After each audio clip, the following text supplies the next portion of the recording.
G7 న్యూస్కు స్వాగతం. అనకాపల్లి జిల్లా నర్సీపట్నం అసెంబ్లీ నియోజకవర్గంలో స్వతంత్ర అభ్యర్థిగా బరిలోకి దిగిన న్యాయవాది బైపురెడ్డి భద్రాచలం శుక్రవారం సాయంత్రం విలేకరులతో ప్రత్యేక సమావేశం నిర్వహించారు. ఈ సందర్భంగా ఆయన మాట్లాడుతూ, ఇంటికొక ఓటు నాకు వేయండి, మిగిలిన ఓట్లు గెలిచే అభ్యర్థికి వేయండి అంటూ చిత్రమైన నినాదంతో ప్రజల్లోకి వెళ్తున్న తనకు మంచి స్పందన వస్తుందన్నారు. అయ్యన్నపాత్రుడిపై వైసీపీ ప్రభుత్వం ఇబ్బందులకు గురిచేసిన కారణం వల్ల ఆయనపై ప్రజల్లో సానుభూతి ఉందన్నారు. ల్యాండ్ టైటిలింగ్ యాక్ట్ వల్ల ప్రజలలో ప్రభుత్వం పట్ల ఒక రకమైన భయం ఏర్పడిందన్నారు. నర్సీపట్నం నియోజకవర్గంలో 2 నాయకులు ఉన్నారని, భవిష్యత్తు నాయకునిగా ఎదగాలనే ఉద్దేశంతోనే తాను నామినేషన్ వేశానన్నారు. ఇంటికి ఒక ఓటు వేసి తనను నాయకునిగా తయారు చేయాలని ఆయన ప్రజలకు విజ్ఞప్తి చేశారు. ఇక నుండి ప్రజల్లోనే ఉంటానని, ప్రజల సమస్యల పట్ల స్పందిస్తూ పరిష్కారానికి కృషి చేస్తానన్నారు. ఏదేమైనా నర్సీపట్నంలో ఎన్నికలు వార్ వన్ సైడ్ అయ్యే అవకాశాలు కనిపిస్తున్నాయని న్యాయవాది భద్రాచలం అన్నారు. నమస్కారం అండి. నేను నర్సీపట్నం నియోజకవర్గం నుంచి ఎమ్మెల్యే అభ్యర్థిగా పోటీ చేస్తున్నాను. స్వతంత్ర అభ్యర్థిని నేను. అయితే గత 4-5 రోజుల నుంచి కూడా ప్రజల్లోకి ప్రచార నిమిత్తం తిరుగుతున్నాను.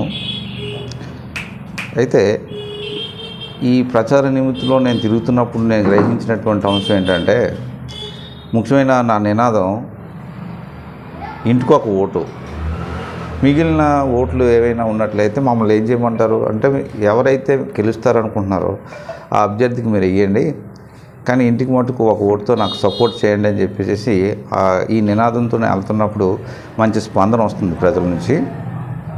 అయితే ఇందులో భాగంగా ఈ ప్రచారంలో భాగంగానే వెళ్తున్నప్పుడు కొంతమంది చాలా ఎఫెక్టివ్గా నాకు కొన్ని ప్రశ్నలు అడుగుతున్నారు. ఈ అయ్యన్నపాత్రుడి గారికి కొంచెం ఎక్కువ సపోర్టింగ్గా సానుభూతి కనబడుతుంది నాకు. ఎందుకంటే ముఖ్యంగా ఆయన అర్ధరాత్రి పూట ఆయన ఇంటి మీద దాడి చేయడం అనేది ప్రభుత్వం మీద పెద్ద వ్యతిరేకత లోకల్గా చాలామంది వ్యక్తం చేశారు. అది ఇక్కడ వైఎస్ఆర్సీపీకి మైనస్గా అనిపించే అవకాశం కనబడుతుంది. అది చాలా asset to the Telugu Desam party. But at the same time నాకు కూడా మంచి స్పందన ఉంది కాబట్టి ప్రజెంట్ ఎంతవరకు నేను చేసినటువంటి ప్రచారంలో నేను చాలా సాటిస్ఫాక్షన్తో ఉన్నాను. మంచి ఓట్లు నాకు కూడా పడతాయి. At the present war one side అయ్యే పరిస్థితి గత 2-3 రోజుల నుంచి కనబడుతుంది. దీనికి ముఖ్యమైన కారణం ల్యాండ్ టైటిలింగ్ యాక్ట్. ఇది చాలా ఇంపాక్ట్, ప్రజల్లో కూడా దీని మీద చాలా అనుమానాలు ఉన్నాయి. దానికి సంబంధించి చాలా ప్రశ్నలు వేస్తున్నారు. యాజ్ అ లాయర్గా నా సమాధానాన్ని వాళ్ళకి క్లియర్గా చెప్తున్నాను, వివరించి చెప్తున్నాను. ఈ యాక్ట్ చాలా ప్రమాదం. వాస్తవానికి యాక్ట్ అయితే మటుకు ఖచ్చితంగా రాష్ట్రానికి చాలా పెను ప్రమాదం. దీని మీద మా అడ్వకేట్స్ అందరూ కూడా గత 4-5 నెలల నుంచి బాయ్కాట్ చేసుకుంటూ వస్తున్నారు. యాక్చువల్గా ఈ చట్టం ఏంటంటే 2009లో వచ్చిందండి. మన్మోహన్ సింగ్ గవర్నమెంట్ టైంలో వచ్చింది. వాళ్ళు ఏం చేశారంటే, చట్టం చేసిన తర్వాత ఈ ఇంప్లిమెంట్ చేసే అధికారం మొత్తం కూడా రాష్ట్రాలకి అప్పచెప్పేశారు. వాళ్ళు ఎవరైనా ఇష్టపడితే మీరు ఇంప్లిమెంట్ చేసుకోవచ్చు, కానీ కేంద్ర గవర్నమెంట్ మటుకు ఫోర్స్ఫుల్గా దీన్ని అమల్లోకి తీసుకురాదు అని చెప్పేసి వాళ్ళు చెప్పడం జరిగింది. ఈ చట్టాన్ని అమలు చేయడం కోసం మహారాష్ట్రలో ట్రై చేశారు. ఎప్పుడైతే వ్యతిరేకత ప్రజల నుంచి వచ్చిందో వాళ్ళు తగ్గిపోయారు. బట్ మన రాష్ట్రంలో ఏం జరిగిందంటే, ప్రతిపక్షాలతో నిర్ణయం తీసుకోవడం కానీ, ప్రజలతో దీని మీద డిస్కస్ చేయడం కానీ ఏం చేయలేదు. ఇదో సేకటి జీవో కింద తీసుకుని వచ్చి ప్రజల మీద దీన్ని భారంగా మార్చడం కోసం చూస్తున్నారు. కాబట్టి ఖచ్చితంగా ఇది ఏకపక్షంగా ఉంది. దీన్ని ప్రజలందరూ కూడా వ్యతిరేకించాలి. వాళ్ళ నిర్ణయం కూడా చాలా స్ట్రాంగ్గా, బలంగా ఈ ప్రభుత్వానికి వినిపించే విధంగా మీ ఓటు ద్వారా మీరు తెలియజేస్తారని చెప్పేసి నేను ఈ పత్రిక ముఖంగా ప్రజలను కోరుకుంటున్నాను. ఫ్యూచర్ లీడర్ కింద ఎమర్జ్ అవ్వాలనే ఆలోచన. ఫ్యూచర్ లీడర్ కింద ఎమర్జ్ అవ్వాలి. ఇప్పుడు ప్రజెంట్ ఉన్న పాత్రి గారు కానీ, గణేష్ గారు కానీ, గణేష్ ఈజ్ నైస్ పర్సన్. ఆయన మీద ఎటువంటి ఆరోపణలు గట్రా ఏం లేవు. Soft person.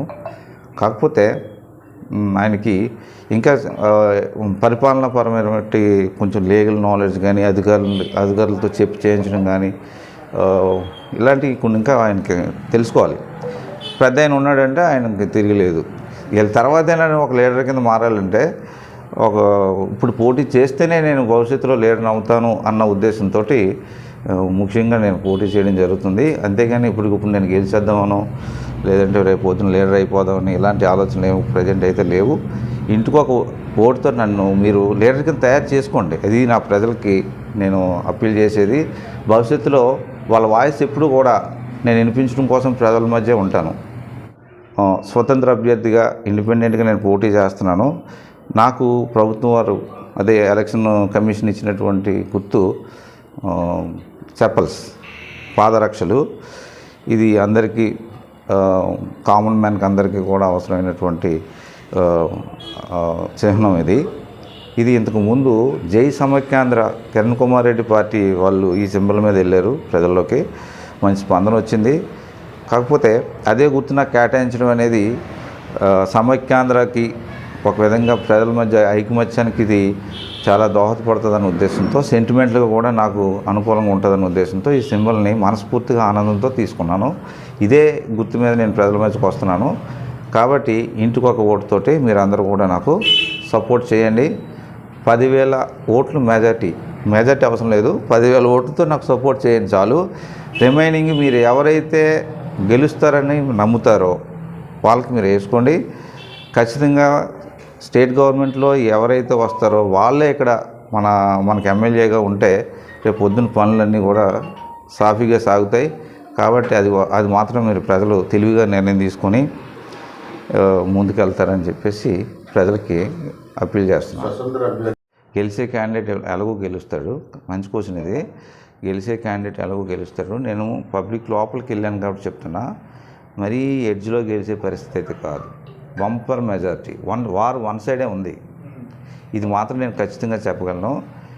ఎవరు ఎన్ని అనుకున్నా వన్ సైడ్ ఉంది. ఎటు సైడ్ ఉందనేది మీకు 4/6/2024 తారీఖున తెలుస్తుంది. సంబరాలు చేసుకోవడానికి రెడీగా ఉండవచ్చు ఆ రోజు. One side. బట్ నాకైతే ఇంటికి ఒక ఓటు చాలామంది మద్దతు ఇస్తున్నారు. ఎన్ని ఓట్లు వస్తే నేను చెప్పలేను. కానీ ప్రజెంట్ రెస్పాన్స్ అయితే మటుకు నర్సీపట్నం జడ్జిమెంట్ ఎలా ఉంటుందో బహుశా రాష్ట్రంలో జడ్జిమెంట్ కూడా అలాగే ఉంటుందని చాలామంది అంటూ ఉంటారు. బహుశా అది నిజం అవ్వాలని కోరుకుంటున్నాను. నాకు సంబంధించిన ఒపీనియన్స్ అన్ని ప్రజలతో షేర్ చేసుకుంటూ వెళ్తున్నాను. అట్ ది సేమ్ టైం ప్రజలు ఏమనుకుంటున్నారో అది రిప్రజెంట్ చేస్తున్నాను అంతే. ప్రజలు ఇప్పుడు ఈ మీడియాలో నేను చెప్పాల్సిన అవసరం ఏంటంటే, ప్రజలు అనుకున్న భావాలనే నేను ఏదైతే గ్రహించానో 4 రోజులు ప్రచారంలో అది మీడియా ముఖంగా ప్రజలకు తెలియజేస్తున్నాను.